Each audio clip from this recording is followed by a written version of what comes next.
I think Westy makes a big difference, in that 2-hole right there. I love him in that spot.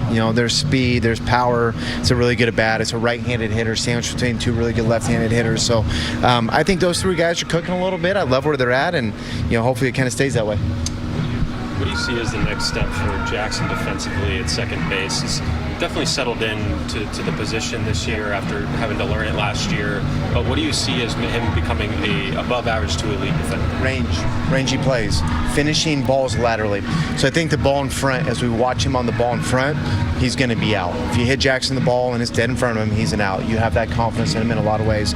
But the lateral plays right and left, to me, that's the next step of his development, is finishing balls to his right, finishing balls to his left, diving plays, which he's doing a lot better on, I feel like. But there's still 2 or 3 more gears there for me in terms of making plays laterally, and it's something that he's working tirelessly every single day at.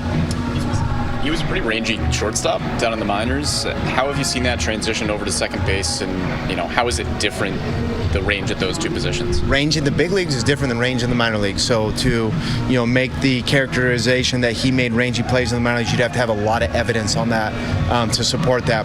What I would say is, by watching this every night and looking at the evidence that we have in the big leagues, it's an area where he needs to improve at, and he knows that, and he's aware of that.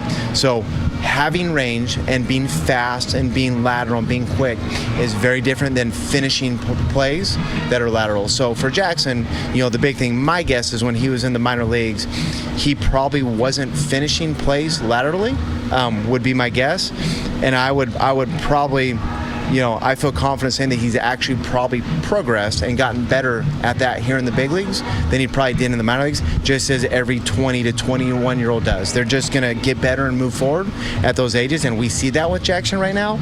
But, going back to the original question, what does he need to do better? It's that, because that's not something that he has done at a Gold Glove caliber that he's going to be in the past. And most 20 and 21-year-olds are nowhere near doing what he's doing defensively right now, so we're very proud of him.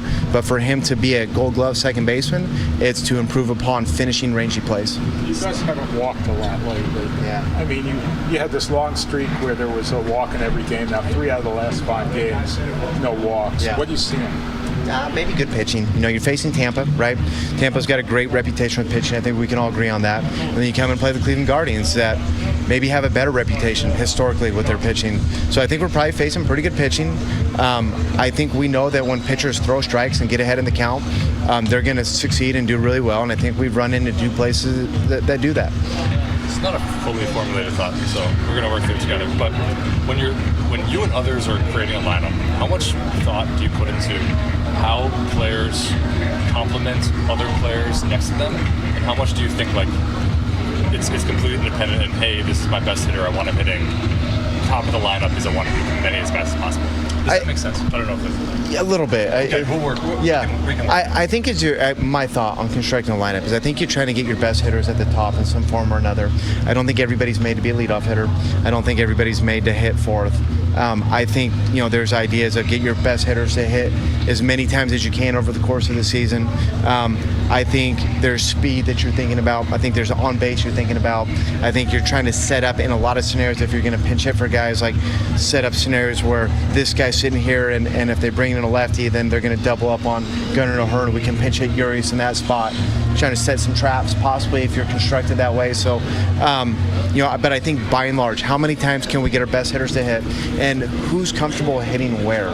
I think we see scenarios throughout the league where there's heavy platoon scenarios and guys are hitting in different spots every night. I'm not so sure we're constructed that way right now. I think you got everyday players in Jackson Holliday, Jordan Westbrook, Gunnar Henderson, Adley Rushman when Adley's back. Colton Cowser needs to be an everyday player. He doesn't need to be a platoon. So if your everyday players are hitting in spots in the order and they're able to do it every day when we get to the playoffs, the beautiful thing about that one day is when you get to the playoffs, your best players are going to hit just the way they did all season. So I think that's the goal. As you look at teams that win the World Series, they got a lot of everyday players in there, and they hit in pretty consistent spots. So I think you're trying to build that if you can, if you have those types of players, which I think we do. They're young, maybe not right now, but I think in the future that's going to be what we have. And if you don't have that, then you're going to have to mix and match and be really creative. High expectations going into the season. there's been disappointment. Past 2 games had ejections. Is that a result of maybe some frustration or just circumstances? A little bit of everything. I think, in O's case, he's just frustrated, not swinging the bat the way he wants. And I think that's coupled with the fact that there's more pressure in the building right now because of it's August 22nd or July 22nd. There's a big date coming in about 9 days. So those are real things that humans are dealing with, and our players are human beings. They hear the noise of trade deadlines and the things, and it's a real distraction. It's a real pressure. But there's also a massive expectation that they handle that. And they're professionals and they're adults, and they kind of put their best foot forward every day, and they do. So in the middle of July, to see a couple players get ejected as passionate as Ryan O'Hearn and Ramon Laureano, I'm good with it. I think it's just fine. Are you looking forward to August 2nd when this is over and you'll basically know what your team's going to be for the last 2 months? Yeah, looking forward to that date. I'm looking forward to the Kyle Bradish return. I'm looking forward to the Wright Mountcastle return and the Adley Rushing return and the Keegan Aiken return, which Keegan's a nice piece that we're missing a lot right now, and I think we saw it last night in some ways. So there's a lot of dates that I got circled on my calendar, but the most important one is tonight, and I hope we can win this thing. Brandon Young, good start against the Mets a couple outings ago. How does he do that again tonight? With this team here is the ability to kind of change speeds front and back a little bit. So he's got the split, which is a good pitch, and it's going to get better every time he goes out. He's also got the changeup too, which I think the variations of the 2 pitches isn't a bad thing. I think it's a good thing. He's got the ability to command the fastball. With all these left-handed hitters up there, it's a tough matchup for a right-handed pitcher. So just feel good about him, and I do think we're going to see more of that Mets version than we saw of the Marlins version, I think is what we saw.